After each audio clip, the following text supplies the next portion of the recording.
Ja, einen wunderschönen guten Nachmittag und herzlich willkommen bei der Konferenz Inverted Classroom and Beyond. Wir freuen uns sehr, dass Sie alle da sind und dass es so viele Menschen sind, die aus dem ganzen deutschen Sprachraum hier zu uns an die Fachhochschule St. Pölten gekommen sind.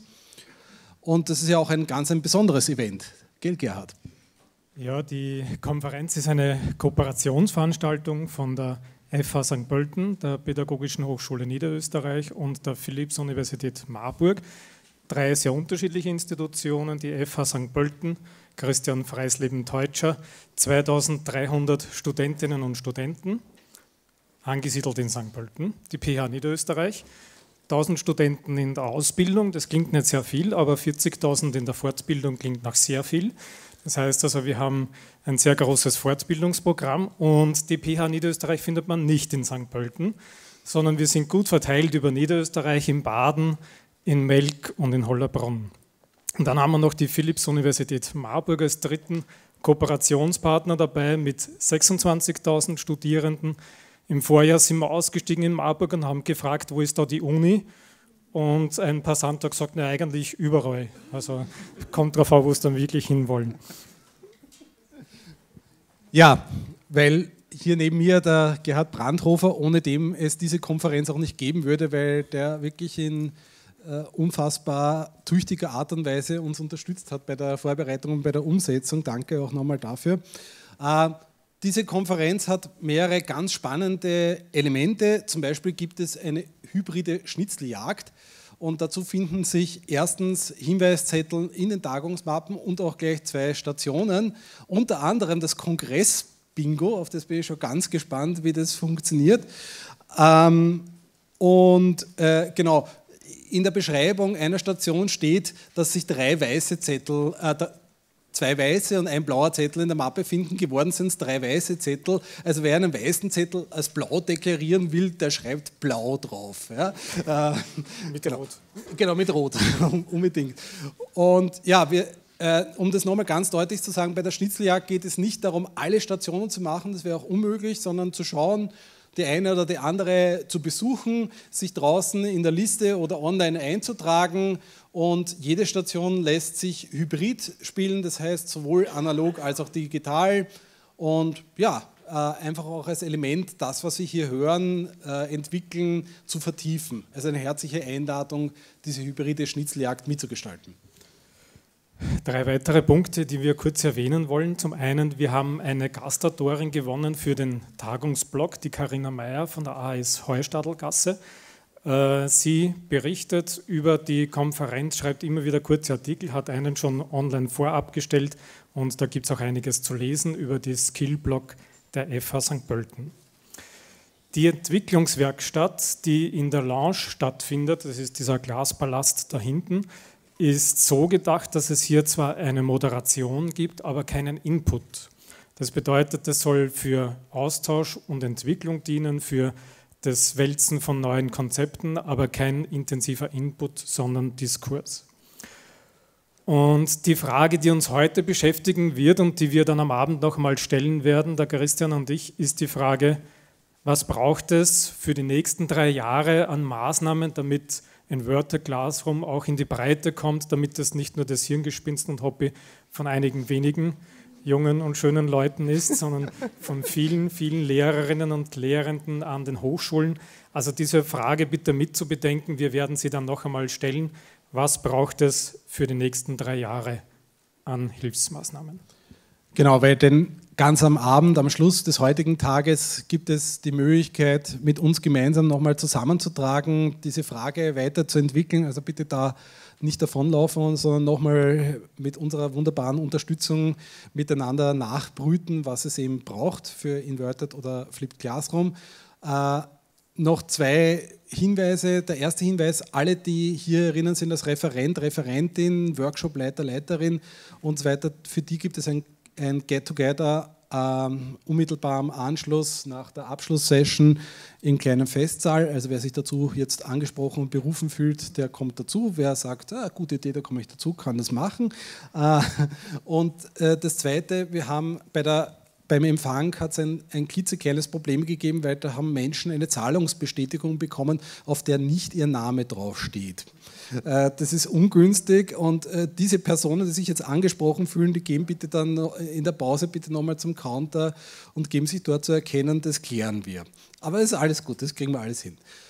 So, now it's a pleasure for me to welcome our very special guest, Mr. Steve Kelly. Who was brought to us by Anton Bollen of TechSmith. TechSmith is also having a presentation outside, and there's also a workshop with Anton tomorrow. So thank you very much for the support of this conference. Anton, we are very glad that you helped us to bring Steve here. And yeah, please welcome Steve Kelly.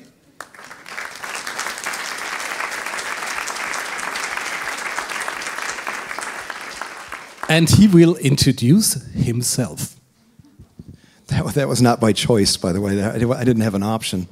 I didn't hear the hashtag for the conference mentioned, and I think we're remiss if we don't give a little Twitter plug for back channel communication.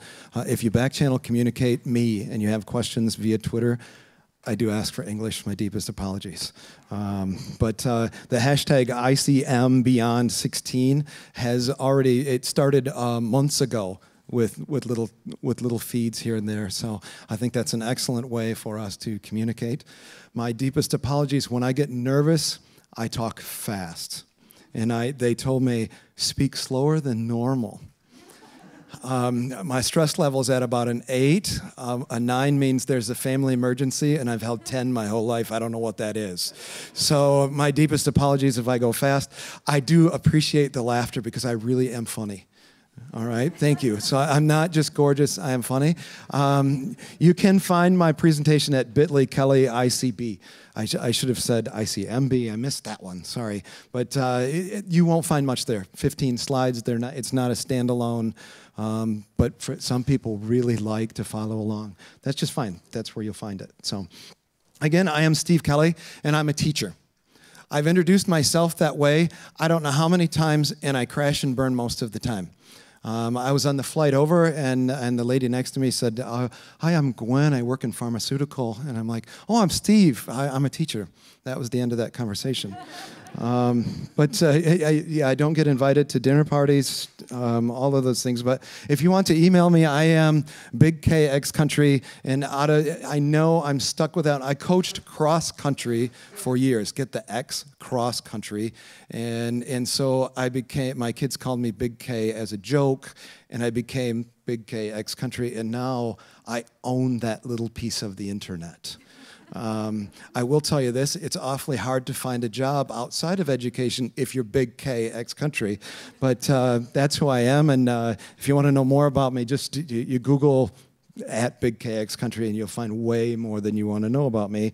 But I've taught for my entire adult life. At age 16, I decided I wanted to be a teacher. And up until last June, I taught high school math and science at a small school in St. Louis, Michigan. Right, we are in the middle of the mitten of Michigan, very, very rural. You know, people say Michigan, we think Detroit. I am much different than Detroit. I live in the middle of a cornfield. That one wasn't a joke, and you're laughing. This is going to be good. But I did retire from public education in June. I decided 15 years ago that I could retire at age 48, and I was going to go for it. And so I held myself to that. And I officially, on paper, it says Steve is retired. That was the hardest thing I've ever done. But I grew up in St. Louis, Michigan. And I taught there for 25 years. And I'm realizing that was probably what I was destined to do and probably should have stayed doing that. But decision made, and I'm trying to figure out what life is. And right now I'm teaching at a small college, teaching teachers how to teach elementary math. So last week we talked about adding whole numbers. Yeah, that was a week. It sounds crazy, doesn't it? But if you stop and really, really think about adding numbers and we switch to different bases. Let's add in base 5.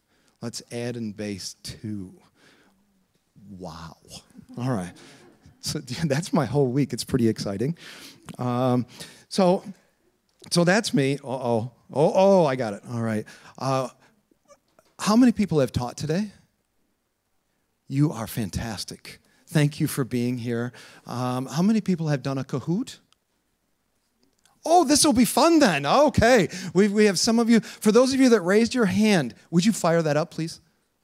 For those of you that raised your hand, log in and help the person next to you log in. So go to kahoot.it and it will ask you for a PIN, and you put in that PIN, and then you may be whatever name you would like to be.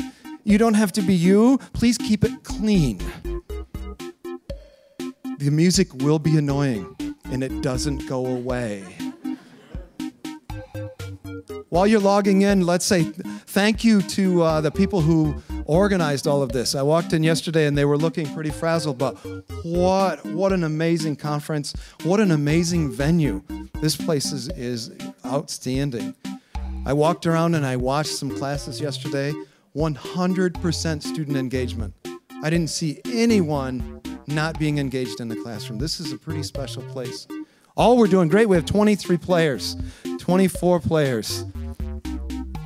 All right.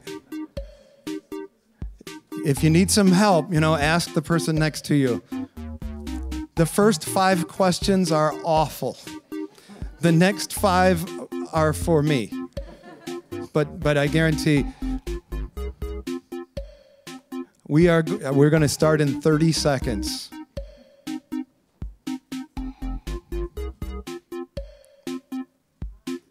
I'll entertain you for a moment while you're logging in. I also introduced myself as, hi, I'm Steve, I'm a teacher. And last week someone stole my PayPal identity. And my wife said, don't worry about it. When they realize you're a teacher, they'll give it back. Bump. 50 players. Oh, I've never done a Kahoot with 50 players. This is fun. All right, 15 seconds. Are there any fun names up there? Joe. All right. 10 seconds. My 15 seconds is going to be like a minute, sorry. Okay, so if you haven't done a Kahoot before, they're going to ask you a question. They will give you 4 symbols on your phone. It'll pop up, 4 different symbols. Press the correct symbol, and that answers it. The quicker you answer, the higher your score. We have a lot of people on this board, so you're going to have to be really fast. The first couple questions are pretty easy, so you got to go really fast. If you miss it, no one will know. Some questions are 10 seconds long, some are 30 seconds long. Okay, are you ready to start the game back there? 10 questions. I'm excited. Question 1, 3 plus 2.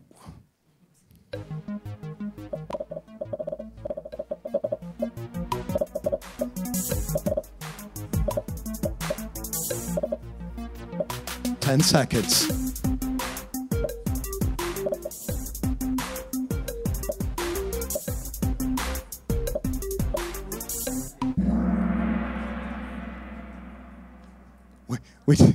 We did pretty well.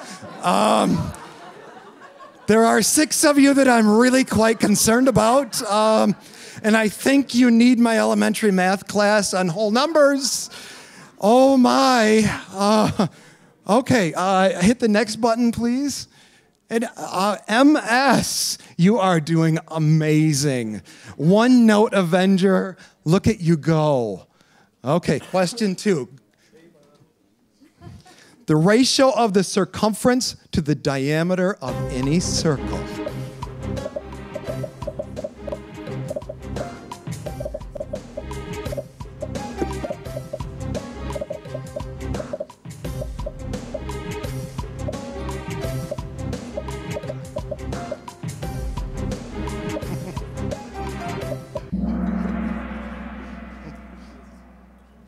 Oh, 10 of you hate me. Okay, all right. It is pi, by the way, pi. So at least more than half, well, no, not more than half. Okay, we're one note avenger. I'm so proud of you. One of these times you're going to drop off the list, though, I guarantee it. But MS, you dropped a little bit. All right, let's go. Here we go. Oh, the composer shown here. Let's hope the picture shows up. There we go.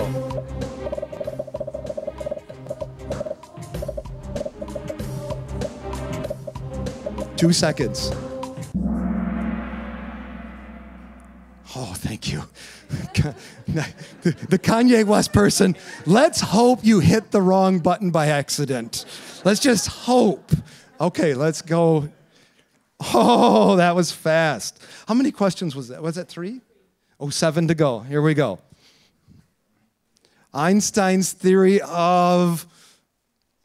I can't even remember what I wrote. All right. 5 seconds.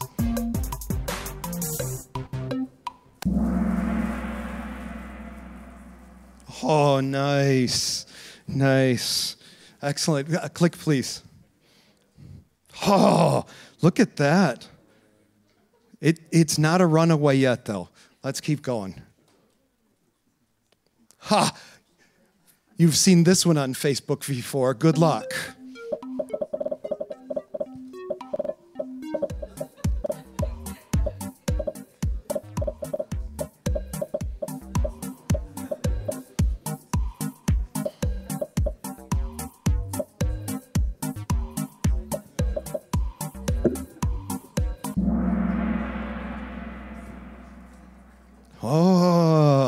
Yes, we have the same ratio that the Facebook people fight over all the time, too.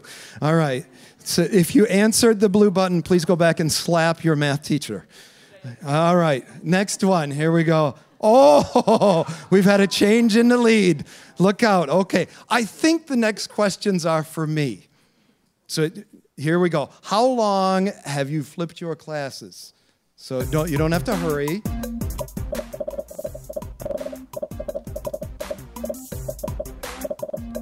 I will use this to determine how long to spend on things in the next 10 minutes, half hour here. Okay, just started 1 to 2 years. We have 8 of you that should be up here instead of me. Okay, good for you. All right, if you are in the green, my deepest apologies. I'm going to move things for beginners. I'm not going to change a lot, but I'll spend a little more time. All right, here we go. Yeah, that one should have stayed the same, and away we go, please. Positive relationships are not important in an inverted classroom.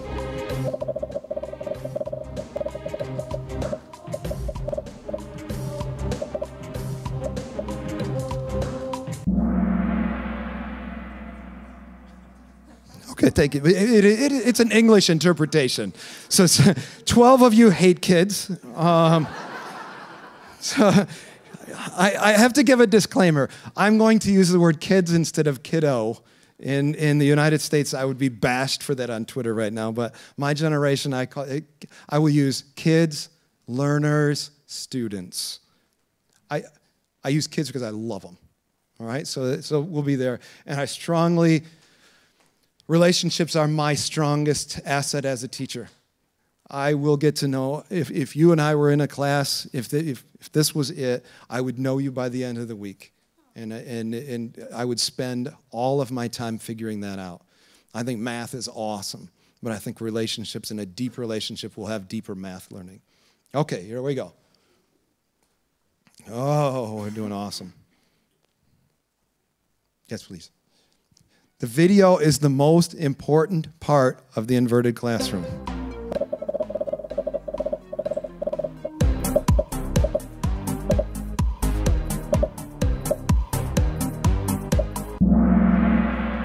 This should be fun. Oh, okay. I get questions on flipping and inversion, and this is a great venue for me to just be obnoxious. If it's you and I talking one-on-one, I have to be nice. But up here, no. The video makes for an online class. And that's great. Khan Academy, we live in an awesome time, lots of information available, but that classroom time that you gain is the most important piece of flipping, not the video. Video is awesome, and we'll talk about videos, but the most important part is what you do in the classroom. All right, what question was that, 8 or 9? 8? Okay, let's zip on through these. We got to get going. Yes, please. Flipping classes gives teachers more time with individual students.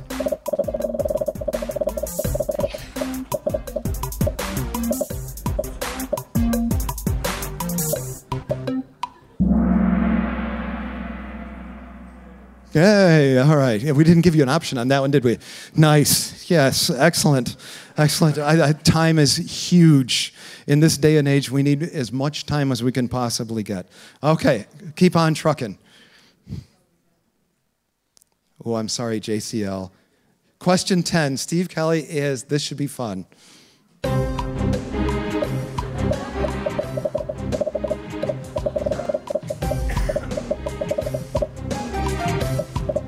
We have people that don't want to answer. They're sitting there going, I refuse to answer this question.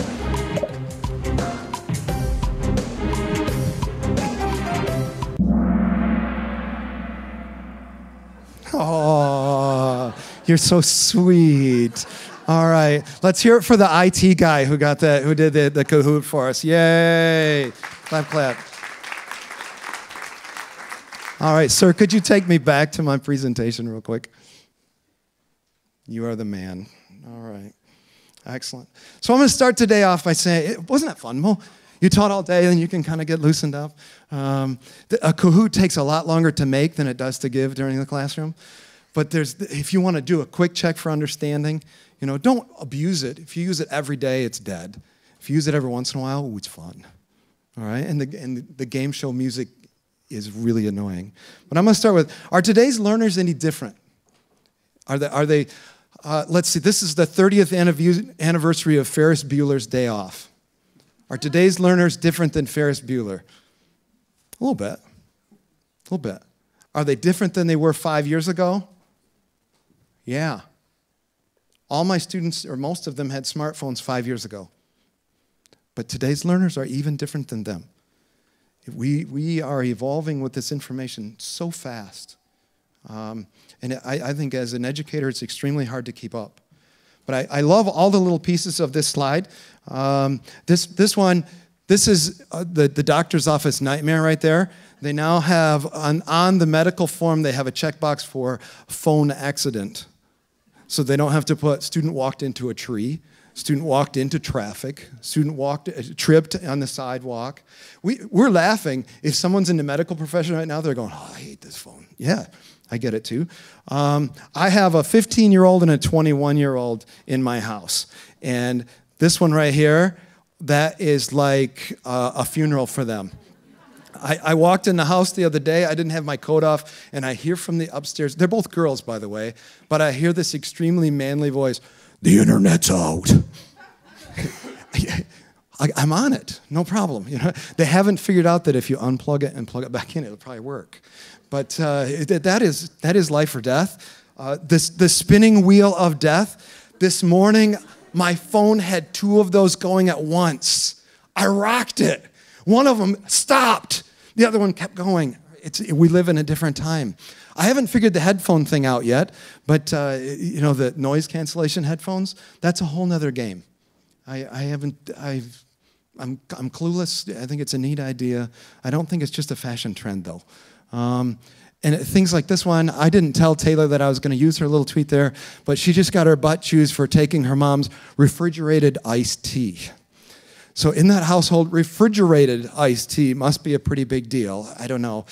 But I think it says something about today's kids will tweet anything they're thinking. Rapid. That's different than 5 years ago. 5 years ago, kids still had a little bit of a filter in their head. Now, it just goes out there. So what I'm worried about is the people that we're teaching have changed, and I'm not real sure that we have changed.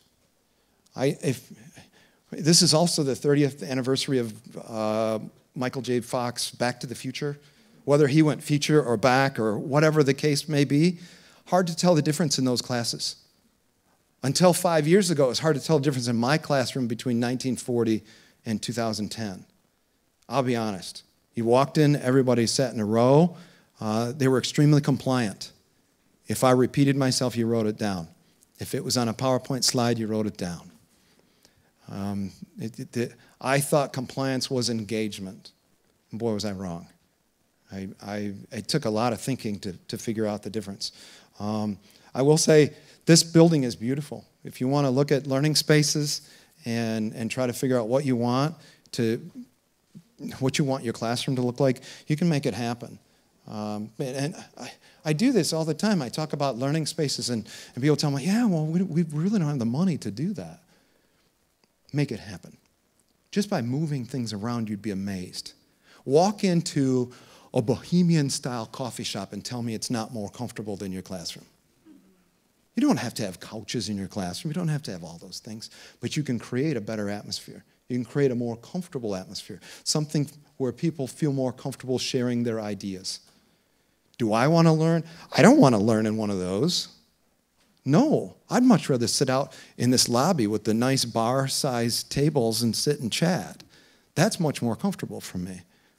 So I really do believe that our learners need us right now more than ever. They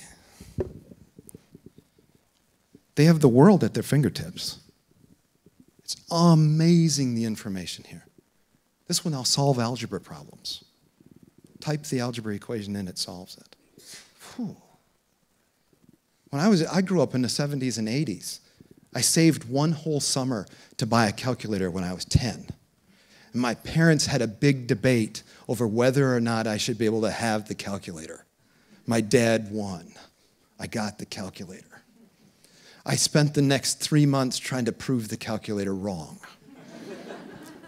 Yeah, I didn't get a date for 8 years after that. I was definitely a late bloomer, and you can see why. But think about the difference. Now, these kids, they have all of this information just available. How do we foster a want for learning? How do we make them crave learning? I love learning.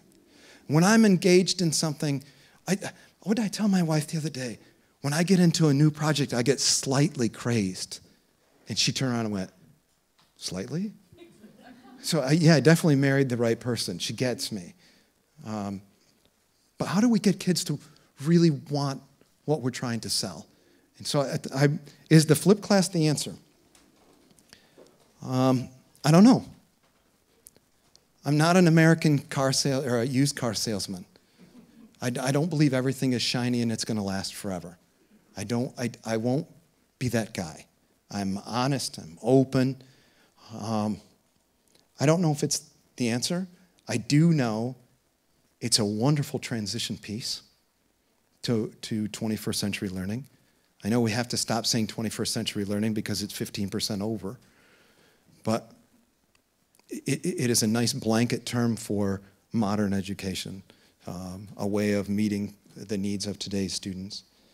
I know that in the United States, education is becoming a pretty dark place.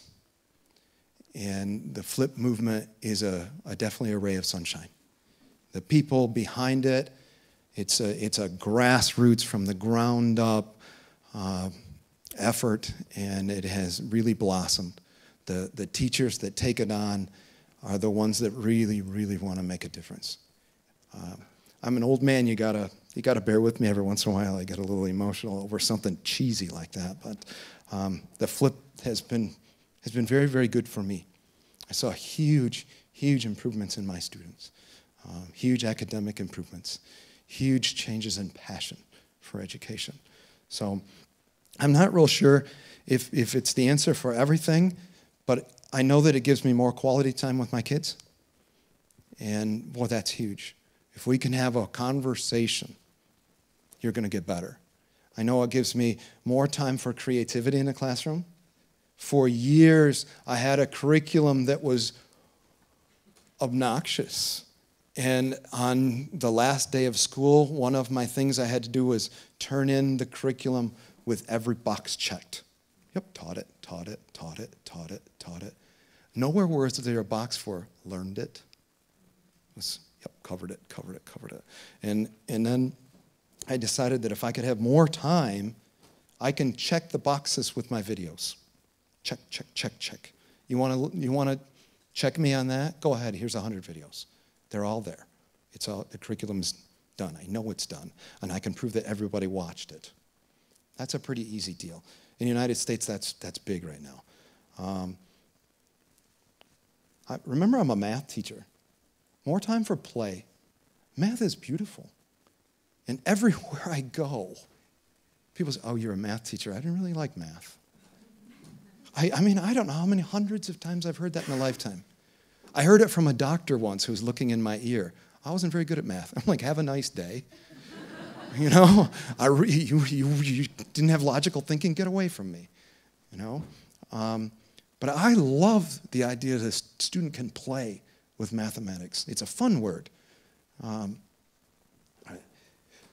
More time for differentiation, more time for people at different levels. My math classrooms, when they came to me after 15 years or 12 years of mathematics, it was night and day. The differences in what they knew and what they didn't know. I think we need to differentiate more time for small groups, more time for individuals, more time for higher level thinking skills, more time for long-term projects, just more time. And that was why I chose the flip. So when people ask me, why did you do the flip thing when you reinvented yourself? And I didn't reinvent myself for 19 years. I taught the same way. And finally I woke up and said, whoa, kids changed, I didn't. And so I went on this quest to figure out, what is a 21st century education? What will spark kids and what will make them crave learning?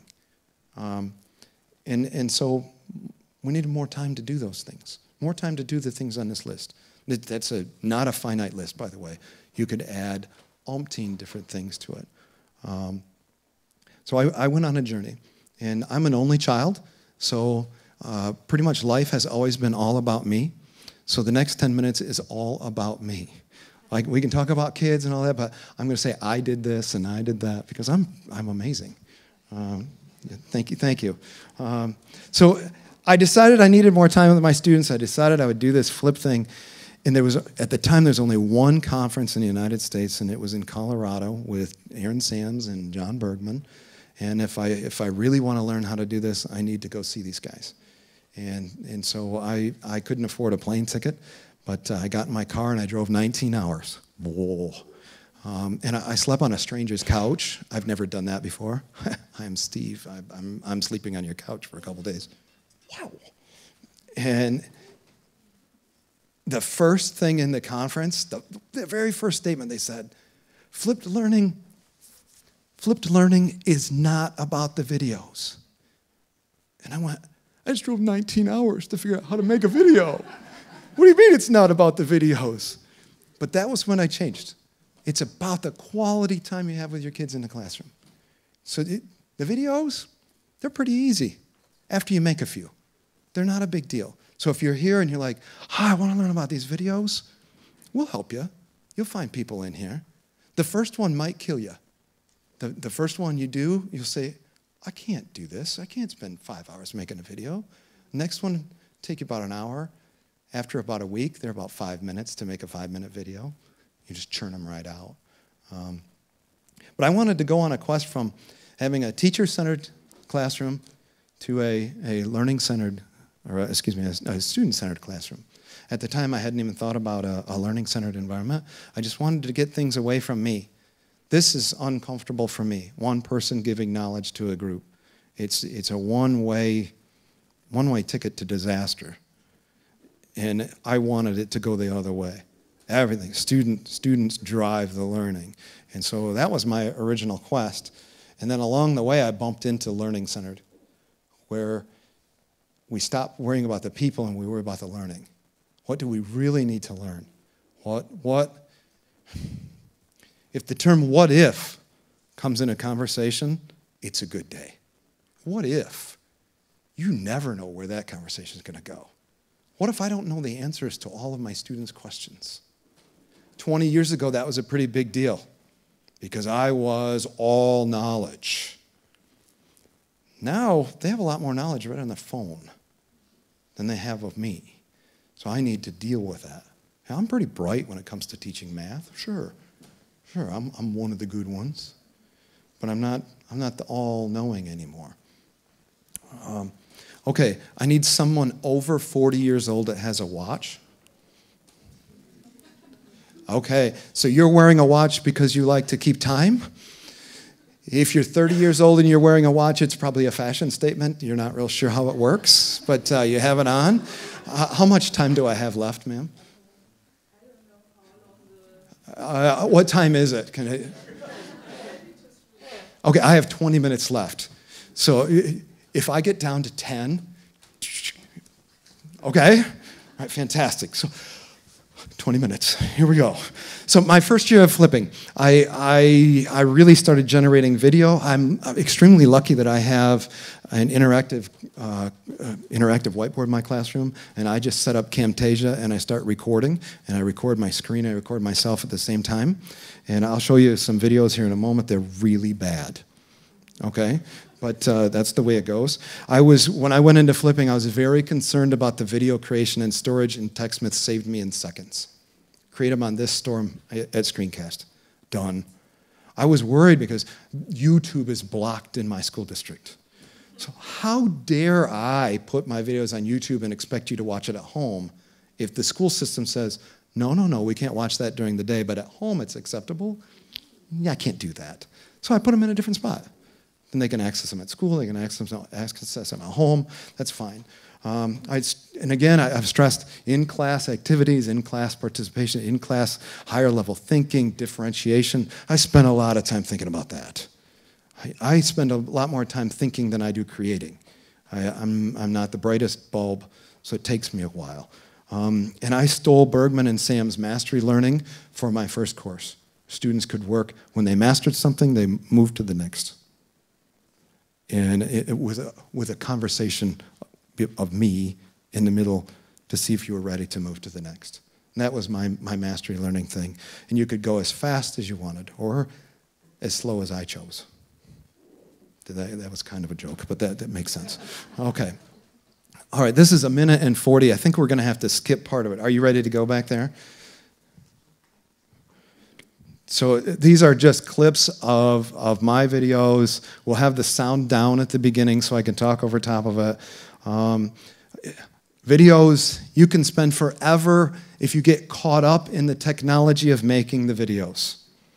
And I've known teachers that get so excited about the technology that they forget the meat and potatoes part. Why are we doing this? My videos are exactly the same as what I've taught for 20 years. They're the same. I use the same cheesy jokes, a lot of the same examples, except there's no wait time. 10 minutes max. I taught 10th graders, year 10, 10 minutes.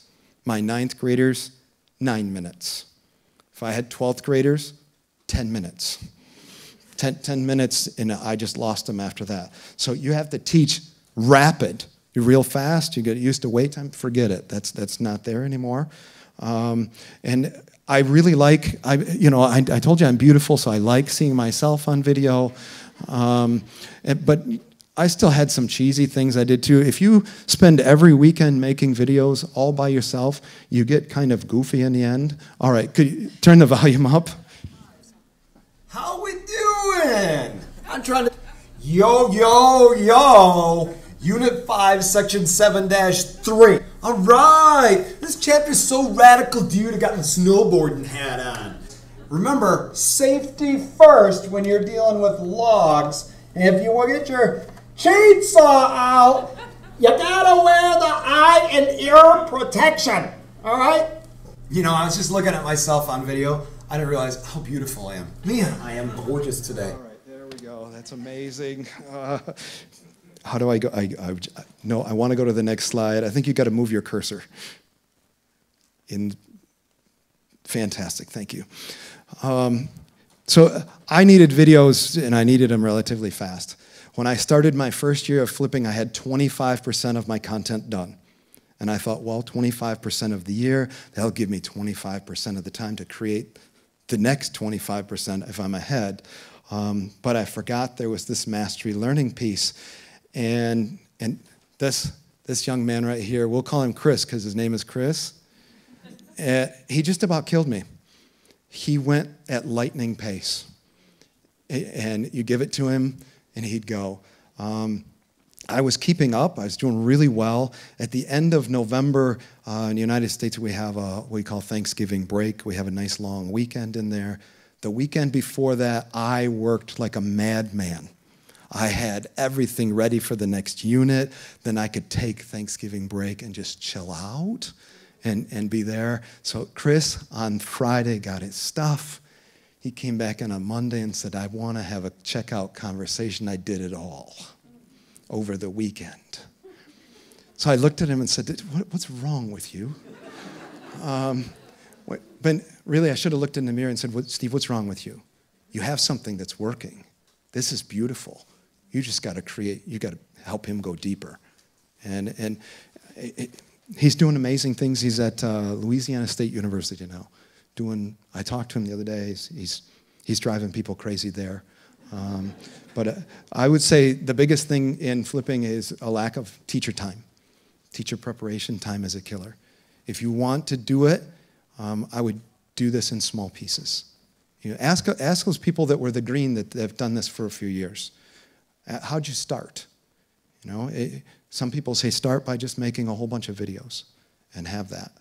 And then just do what you did for homework in class. That's a good way to start. I would say pick a unit of study that's 3 months from now and flip that whole unit and do it well. Take 3 months to get ready for it.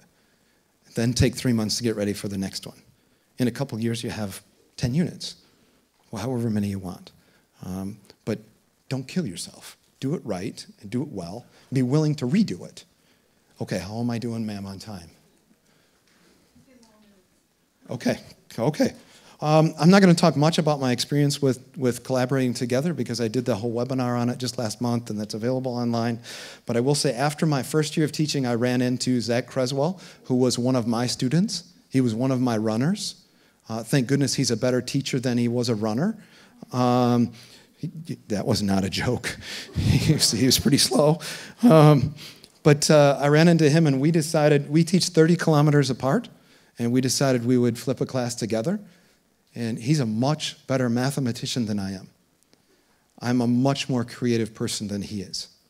Zach reads books on creativity. I just do it. You know, so we make a really good pair. When we make a video, I get to play the dumb guy, and he's always the intelligent guy. Maybe sometimes we're not play acting. It just happens. But our students get the best of both worlds. They have me, the over-explainer, the easier explainer, and then they have the very meticulous mathematician, Zach. Boom, boom, boom, boom. What a great deal. And we post our videos on our website, and then we also put 2 or 3 videos from other people on YouTube teaching the same concept. How dare we be arrogant enough to think ours is the best? We always put it at the top because we think it's the best. But if you didn't get it from us, it's right there.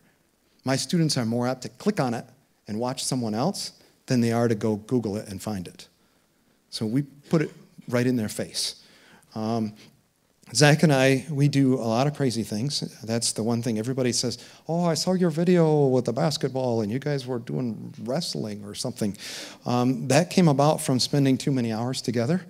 And we really didn't want to be known for these characters that we made up for ourselves. But I think I was 2 pi and Zach was 50%, and the rapping math teacher, I don't know, it's just sad. But we wanted to create an atmosphere of learning where our students would have a driving question for a unit of study. One question that would make the student think, I need that information. In order to answer this question, I need to learn boom, boom, boom, boom, and work backwards. So it wasn't just a, hey, you need to learn yada-da-da-da.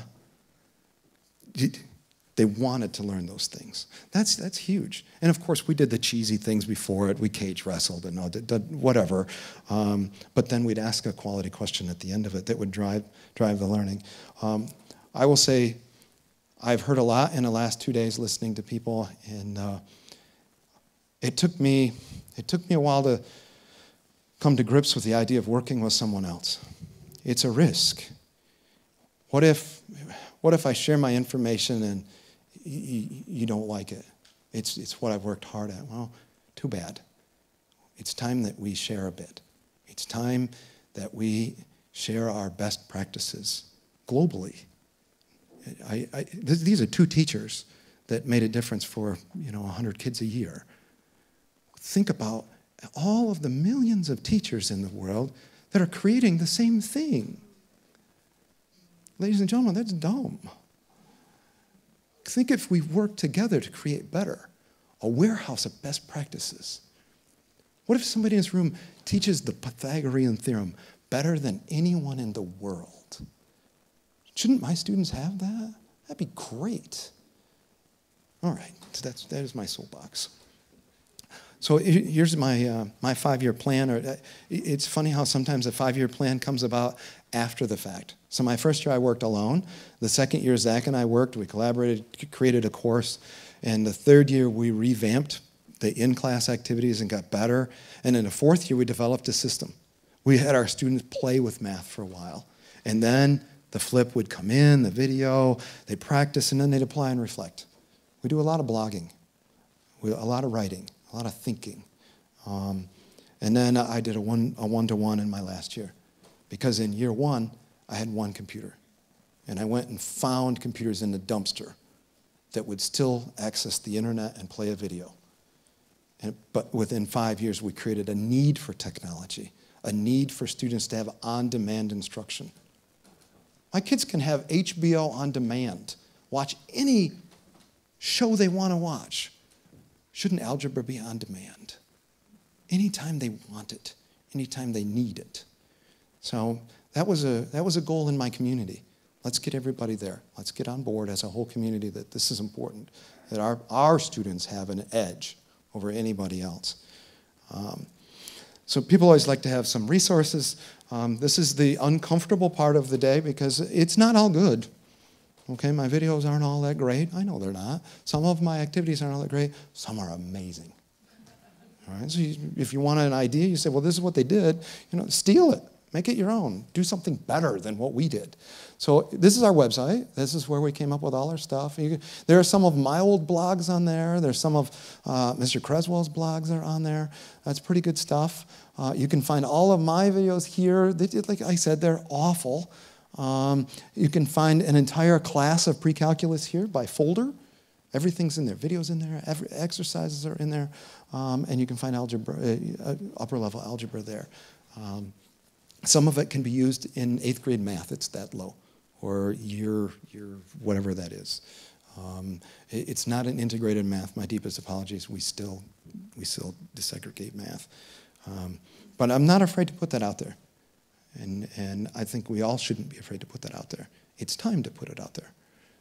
It's time for us to share and be that. Okay, how many minutes? 10, fantastic. There'll be a question and answer time, but these are the questions I get asked a lot. So I'm going to do those, and I can be obnoxious if I'm asking my own question. All right? If you ask it, I'll be nice. I promise. Should I flip every lesson? No way. If you have something that's working, don't throw it out. That's crazy. If you have something you're repeating yourself over and over, flip that. Don't even hesitate. I used to teach 4 classes of the same thing every day. First class, I left things out because I was nervous or first time through. Second class, they got a pretty good lecture. Third class, I had it down, man. Anything that didn't work was out. Everything, it was fast. Fourth class, I don't even know what I taught. With the video, they all get the same instruction. They can pause, rewind, watch it again. That's beautiful. You have to teach that, though. In my videos, there are times I'll say, I would pause right now. Pause and write this down. My students need to be directed at that. Write this down. Rewind, watch that again. I got to, at the end of making videos, and I do this with my college students, have an end of the video and a spot that says, if you didn't get it quite yet, watch the next part. Put one extra, make the video 13 minutes instead of 10. But you're welcome to stop at 10, but I'm going to do one more. Heaven forbid, the student who wouldn't ask the question, may I see that again, because it's embarrassing, they're alone. They can watch it as many times as they want. That's of great value. I didn't realize how many students watch my videos for review. They're getting ready for a test or an assessment.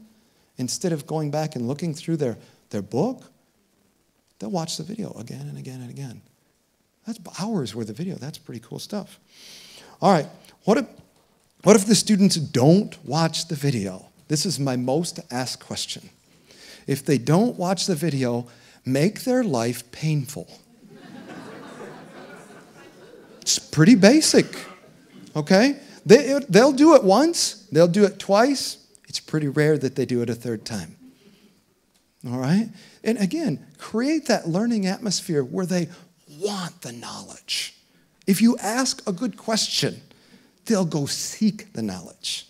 They'll come back with more than just your video. Be prepared. They might be an expert. That's okay. I like that. And their peers, if they're in a group and one of them didn't watch it, all of a sudden somebody gets kicked out of the group. You go watch that. Go sit and watch it. Go do it. They kind of police themselves. It works. Do they need to watch it at home? I don't think so. You know, what if you're at a disadvantage and you don't have internet access at home? I've tried everything. I've put them on your SIM card. I've put them here. I've given DVDs. Here's a semester's worth of videos on DVD. Our public library is open until 8 p.m. You can watch them there. Heaven forbid, stop walking around the hall with your girlfriend and come in my classroom for 10 minutes. Watch the video there. Here's my phone. Go watch it. You can make it happen. Doing the mastery learning, if a student finishes something, why make them go home and watch the video? No, go now. You're ready to go. Be ready. Whenever it's on demand. That's a new concept. Do you need videos to flip? No. No. The Austrian radio, who are doing a project where they're doing a warehouse of audio files available for our teachers. Awesome. Use it. Abuse it. Any subject can use that. What a great conversation piece for the next day in school. You have a speech that's historical. Instead of talking about it or watching it as a group of 30, watch it at home by yourself. Compare it with another speech in history. You have a piece of poetry. Read that before you get here. It's not a video. I can make the video of me reading the poem to you. I can make a poem quite entertaining. But if you read it yourself, that's a flip. As long as you're ready to do something engaging in class instead of me standing up yakking at you for an hour. Okay, should I make my own videos?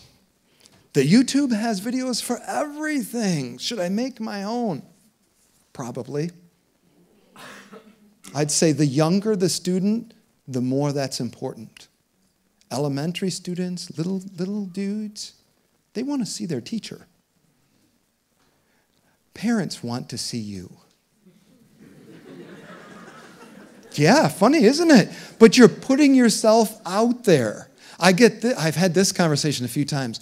Oh, my uncle that's a math professor at XYZ University is coming for the Christmas vacation. We're going to watch some of your videos. The first thing is, hope they're good enough. And the next thing is, you really need a life. If you're sitting around, I've had parents come and go, yeah, I've watched your videos. Okay, stalker, that's all right. No, but that's okay. Mom and dad are at home helping their child. They have a resource. That's pretty spectacular. I'm having my college students right now make videos for parents. They're flipping the parent conversation. We teach math a different way now in the United States than we did when our parents went through school. Parents hate it. Let's tell them why it's better for their child. Let's create a resource for how to do it. So you're using the same words that I'm using. Heaven forbid. There's nothing like a teacher who says, you have to do it this way. They get home and mom and dad show them a different way that's beautiful. Teacher won't accept it. Schmack. No way. It's beautiful. Let's come together. But work together. What if I don't have screen capture software? TechSmith flew me over here. So Camtasia is beautiful, Snagit is beautiful. I would go to all of Anton's things. Every time I say Snagit, they give me €5. So Snagit. There's dinner. But if you don't have that, I really think I can flip my class on my phone. My daughter wants to be a math teacher. I don't know where she got that idea. But she's making some flip videos right now for some things. And I took plastic tubing and I zip-tied those little plastic ties, a piece of wood with holes in it on the top, and so she can just put her phone on top, hit record, and write underneath it. Cost me $2. She's a happy camper making flip videos. And it's fast and it's easy. You don't need the world there. If you really get into it and you want to be a movie star, go for it. You're not all beautiful like me, though. Get used to that. All right. Why does it take me 5 hours to make one video? That's because you're going crazy, and the first one's nuts. Don't worry about it. Spend some quality time on the first one. Find an easy way, and then after that, life is better. All right? Find someone else who's doing it. How do you make these faster? I used to get my outlines ready to go, and then I could do 10 videos on a Saturday morning. Boom, boom, boom, boom, in about 2 hours. But I said they're not amazing, all right? Yeah, I could sit and edit all day long.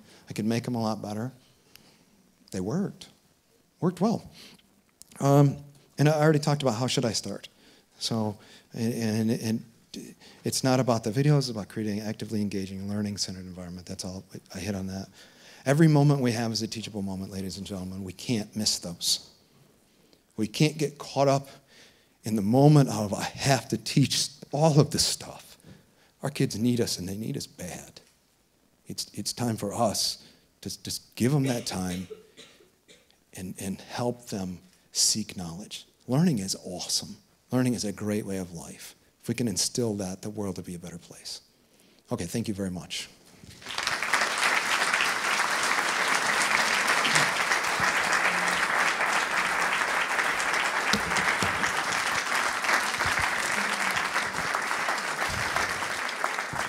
That's yours.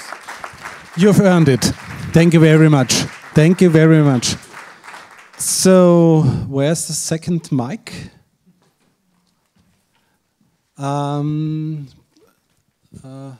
Sepp, kannst du das machen? Danke.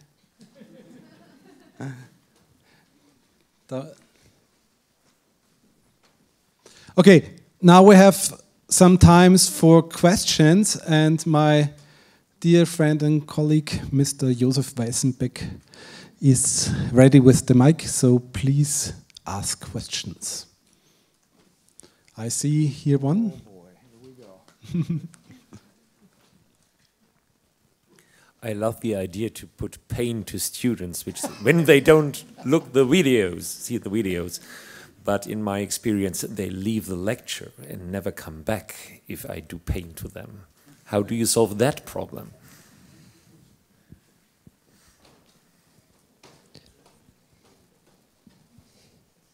Sorry, as I get older, I think more before I respond. So long pauses are awkward for you, not for me.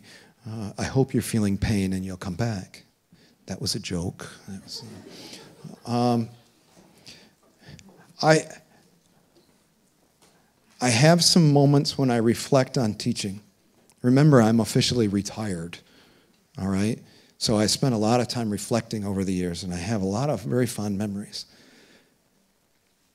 But the memories that hurt are either deaths, where I lost a student, or a spot where I lost them because of my mouth. I said something stupid, or I inflicted pain when I shouldn't have inflicted pain, because I thought it would motivate. And I'm hoping I got better with age with that. But I think if you know your students, formulate really positive relationships, the pain is temporary, and they'll do anything for you if you create a positive relationship with a student. But be careful, err on the side of caution. Heaven forbid, read the situation. If they're having a day, I don't know what baggage a kid is carrying. Most of them are carrying a lot more baggage than I do, and I'm a basket case. But my kids carry a lot, and they have a lot going on. Be smart about it. Subtly handing them a device and saying, you might want to watch this. Or even though you know they didn't watch it again, you could use the term, you might want to watch this again. Hint, hint. That's okay. I know teachers that use software that has a checkout system.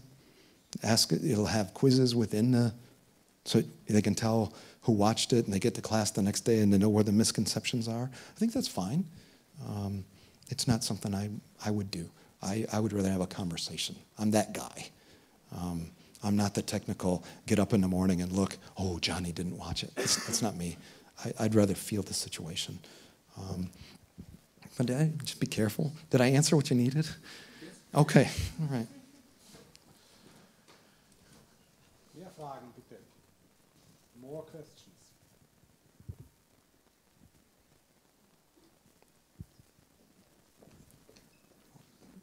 Oh, this could be painful. Now, I'd just like to know, from your experience, what are the 3 most common mistakes that teachers make when they start flipping? What should this crowd avoid? I would say, don't get hung up on the video. Number 1, that becomes a big deal. I need to have this video. I need to have it perfect. Don't get hung up on that piece. Come up with what you want on it, get it done, and then figure out how to make them better in the future. Number 2, don't take on more than you're capable of taking on. We as educators already have a lot of things on our plate. Adding this one could tip the plate over. Just be careful how much you do. Be smart about it. Number 3, I don't know. I got to think about that one. Okay, number 3, don't change for the sake of change. Some people think, oh, this is the latest thing. Flip, I have to flip. I will be a better teacher if I flip. If you were a crummy teacher before that, you're going to be a crummy teacher on video. Sorry, I'll put it straightforward. You need to stop and think about why you want to flip. Why do I want to do this? I know I can have more time with my students, but what am I going to do with it? Is it of value? That's important. I want to create things that have value and time together. To me, conversations, small conversations, an activity where I could sit and talk with you almost as long as I want to. Multiple conversations with every student every day. In the United States, that's unheard of. At the college level, extremely unheard of. It took my students a month this fall or this winter to figure out that it's okay to ask questions. Oh, that's a shame. They were just so compliant. Anything I said, they wrote down. No, question what I'm doing. I could use some help here. So it took us a long time to get ready for that. Do you have anything to add to your list of 3?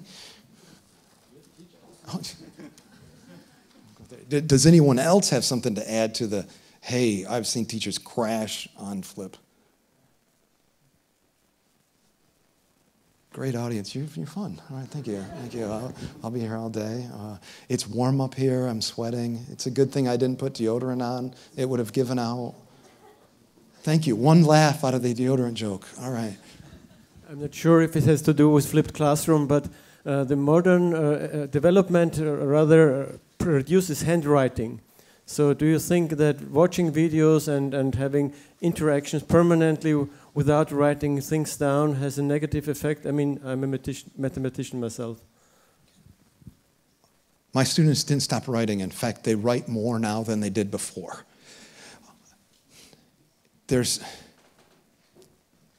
I'm not advocating stopping note-taking. I think note-taking is extremely important. But you might have to pause the video to finish your note. And I will on the video, stop and say, I would write that down. Watch that part again. Some of my early learners, young high school kids, they need that cue. Obnoxious, in your face, write this down. You're going to need it. And then my big piece that I had the extra time with was writing about the mathematics. I used blogging because it was an easy format, fairly informal, but you had to know your mathematics in order to explain it out. I mean, and we might do some cheesy, explain this to the lady in the office or something like that, and that was the theme. Or it might be explain it to me.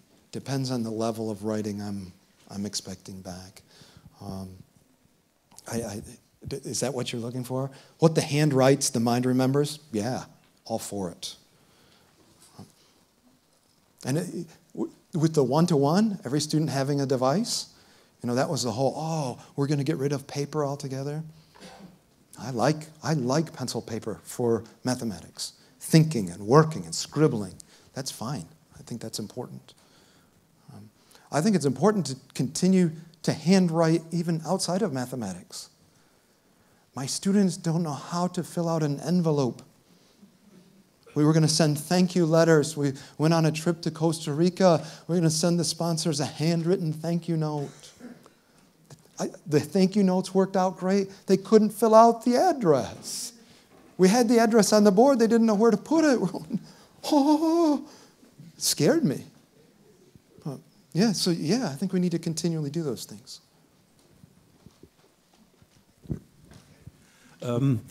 You've been talking about videos, about the fact that learning is not just video, which I fully subscribe to.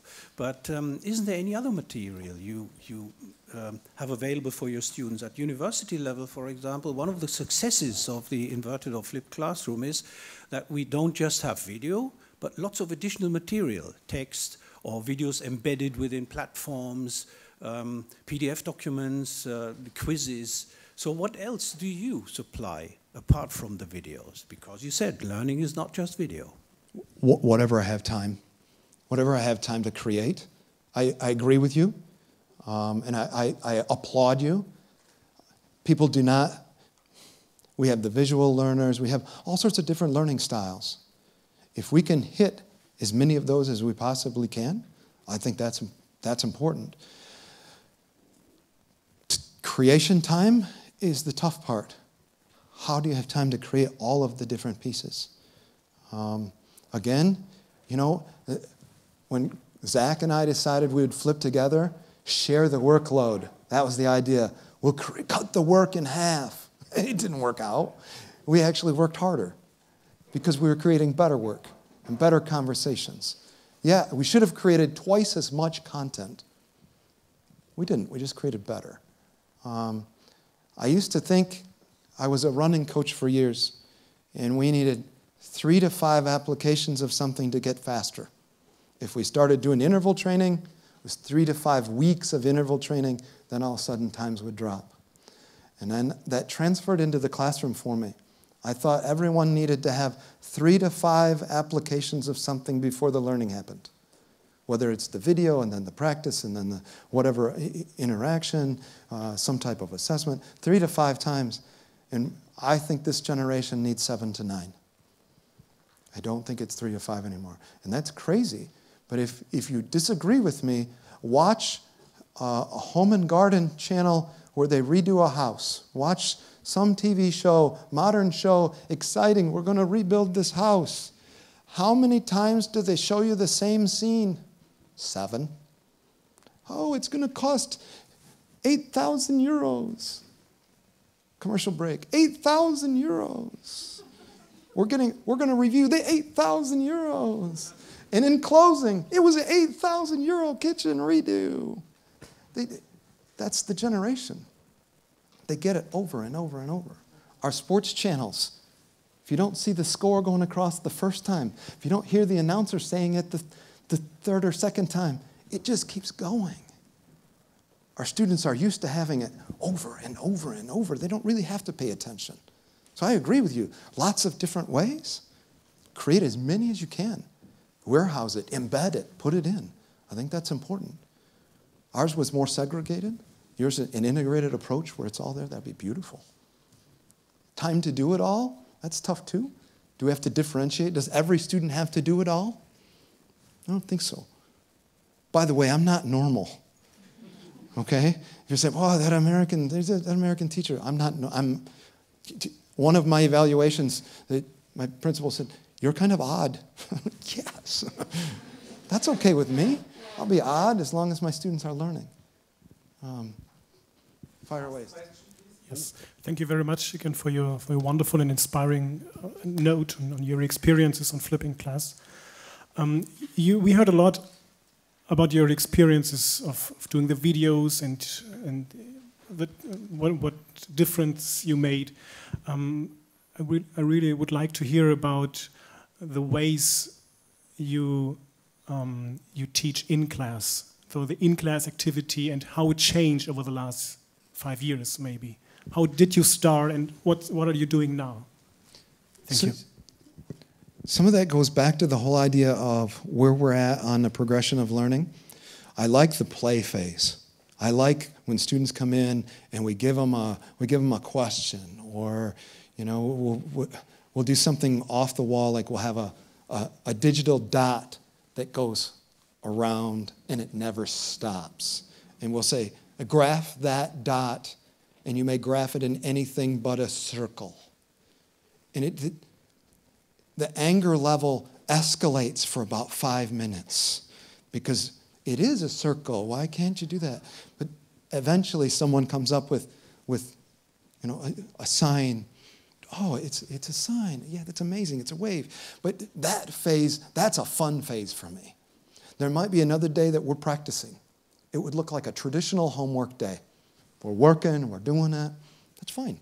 I think that's quality time. Better than doing it at home where you can't get help. And I preach that. Do it here. Don't mess around. You have the time while you have me. This is valuable time. Use that. There might be another project going. There might be some people working on a long-term projects and others on a short-term project. It depends on the day.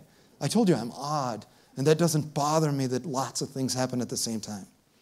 Some teachers that's uncomfortable that everyone should be doing the same thing at the same time. And if they're not, that was uncomfortable for me for a long time. The word chaos comes to mind. There's some chaos going on. But if chaos leads to learning, then I'm all for it. I really tiptoed through your answer because it depends on the day. I would like to think that the news media could come into my classroom anytime, any day, and have a valuable story about learning. Not just, hey, we're coming next Tuesday.